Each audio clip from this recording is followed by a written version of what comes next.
के डिब्रूगढ़ में बबलू भगत अपने दादी के साथ रहता था। बाबूराव के पिताजी नौकरी के लिए आसाम में 20 साल से रहने के कारण बाबूराव की पढ़ाई, स्कूल की, कॉलेज की पढ़ाई भी आसाम में हुई थी। बाबूराव को उस घर में सब लोग बबलू करके बुलाते थे। बबलू बचपन से ही खाने का शौकीन था, इसलिए उसकी दादी उसको 3 टाइम के खाने के अलावा और भी खाने की चीजें बनाकर देती थी। अपने नातू को प्यार से देती थी। बबलू को भी खाना दिखा दो, उसको खाने के लिए उतावला होता था। तभी बबलू के माँ बाप उसको इतना खाना ठीक नहीं है, सेहत के लिए अच्छा नहीं है करके चिल्लाते रहते हैं। पर उसकी दादी रुक्मिणी देवी चुप नहीं रहकर इस उम्र में नहीं खाया तो कब खाएगा, छोटे बच्चे को नजर मत लगाओ करके और 4 तरह के खाने की चीजें बबलू को खिलाती थी। इतना कि डिब्रूगढ़ में बबलू रुक्मिणी देवी दादी दोनों ही क्यों रह रहे थे बोले तो महीने भर पहले ही पिताजी की तमिलनाडु में ट्रांसफर होने से बबलू के माँ बाप जल्दबाजी में फ्लाइट से चले गए। जाने से पहले बबलू और रुक्मिणी को आने के लिए 1 महीने बाद ट्रेन की टिकट बुक करते हैं। घर किसी को किराए पर दे दो बताकर जाते हैं।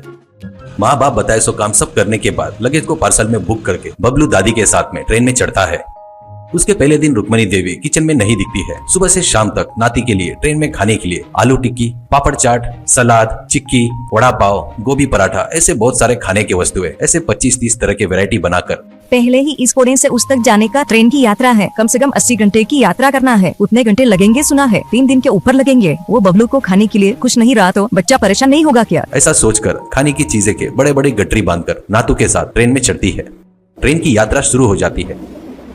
ट्रेन चढ़ने के बाद S4 के डब्बे में बैठने के बाद रुक्मिणी देवी ए बेटा, थोड़ी देर ऊपर के बर्थ पर सोकर रेस्ट लेने बेटा, तेरे पिताजी ने बताया सो पूरा काम करके थक गया होगा, ऐसा कहती है प्यार से। बबलू ठीक है दादी माँ कहकर ऊपर के बर्थ पर चढ़ता है। ट्रेन की स्पीड बढ़ने से समोसा समोसा कहते हुए समोसे प्लेट में रखकर एक व्यक्ति आता है।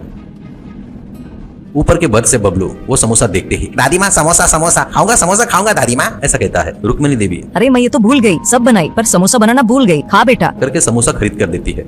बबलू वो खाते हुए बैठ जाता है। आखिर में समोसा खत्म हो रहा था, तब ब्रेड बटर जाम कहते हुए थाली कंधे पर रखकर एक व्यक्ति आता है। तो बबलू दादी माँ कहता है तो रुक्मिणी देवी गोभी पराठा खा कहती है पोटली खोलते हुए, ये खाने के बाद वो खाऊंगा, ऐसा कहता है। तुरंत दादी माँ हूँ कहते हुए वो भी खरीद कर देती है।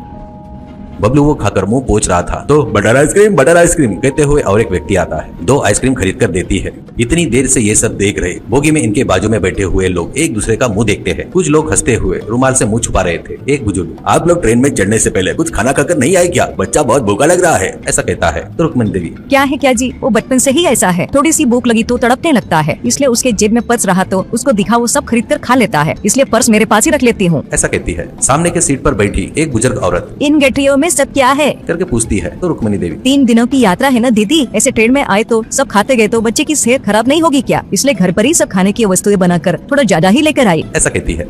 इतने में गर्मा गर्म बुट्टा ले लो, बुट्टा बुट्टा कहते हुए आता है। वो सुनकर बबलू दादी माँ ऐसा कहता है। तो वो बुजुर्ग हो खरीद कर दो, ऐसा कहता है। उस बात पर दादी थोड़ा आगे पीछे सोचकर 3 बुट्टे नहीं खरीदूंगी, एक ही खरीद कर दूंगी, ऐसा कहती है और एक खरीद कर देती है।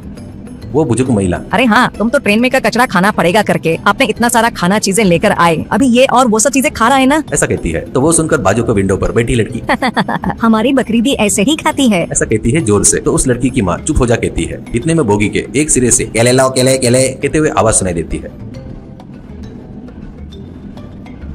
बबलू केले खाकर जमाई लेता है। वहाँ पर के सब लोग बबलू की तरफ बड़े अजीब तरह से देख रहे थे। इतने देर से बबलू नॉन स्टॉप होकर खा रहा था तो इसका पेट फूल गया है ऐसे फील हो रहे थे। ट्रेन और 2-3 घंटे का सफर करती है। इतने देर में बबलू सोकर उठ जाता है। रात में 8 बजते हैं। इतने में ट्रेन अचानक आवाज करके रुक जाती है। सब लोग क्या हुआ करके खिड़की से देख रहे थे। बाहर उजाला नहीं होकर अंधेरा था। 1 घंटा हो जाता है, 2 घंटे हो जाते हैं। बोगी में उस सिरे पर का लड़का क्या हुआ करके गाड़ी से पूछकर आता हूँ करके ट्रेन से उतरता है।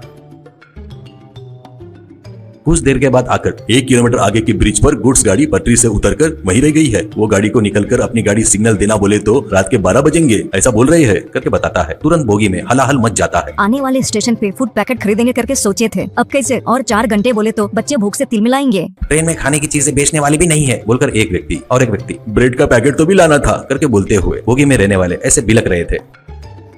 बबलू ऊपर से बस से नीचे उतरकर दादी माँ लाइसो खाने की चीजें इधर दो, ऐसा कहता है। दादी माँ जब भी तो पेट भरकर खाया था ना तूने, ऐसा कहती है। तो बबलू मेरे लिए नहीं दादी माँ, तुम इस बोगी में सभी बच्चों को एक गठरी में का टिफिन बना के दो। बचे हुए 4 गठरी को मैं बाजू के बोगी में जाकर भूख से रो रहे बच्चे को बांट कर आता हूँ करके गठरी लेकर जाता है।